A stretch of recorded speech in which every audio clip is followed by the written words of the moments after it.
Privilege committee సమావేశం ముగిసింది. సభకు ఆటంకం కలిగించిన 12 మంది వైసీపీ సభ్యులను విచారించినట్లు కమిటీ తెలిపింది. వారి వద్ద నుంచి వివరణ కూడా తీసుకున్నారు. ఫిబ్రవరి మొదటి వారంలో దీనిపై తుది నివేదిక స్పీకర్కు అందజేస్తామని ప్రివిలేజ్ కమిటీ తెలిపింది. ఏదైనా శాసనసభ సవ్యంగా జరగాలంటే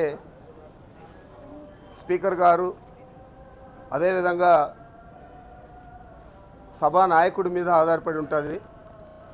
మరి మీరు శాసనసభ జరుపుకోలేక ప్రతిపక్ష సభ్యులు శాసనసభ జరగనీలేదు, చాలా దురుసుగా ప్రవర్తించారు అని చెప్పంటే,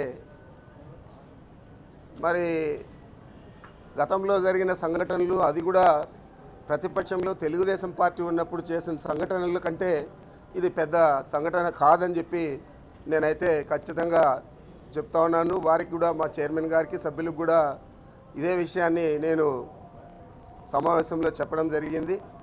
గత సెప్టెంబర్లో జరిగినటువంటి శాసనసభ సమావేశాల్లో 3 రోజులు సభా నిర్వహణలో కొన్ని ఆటంకాలు కలిగాయి.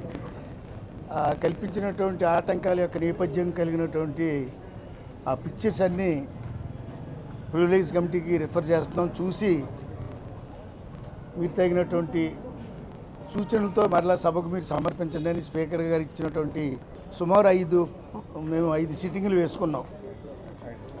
12 మంది సభ్యుల్ని ఐడెంటిఫై చేయడం జరిగింది.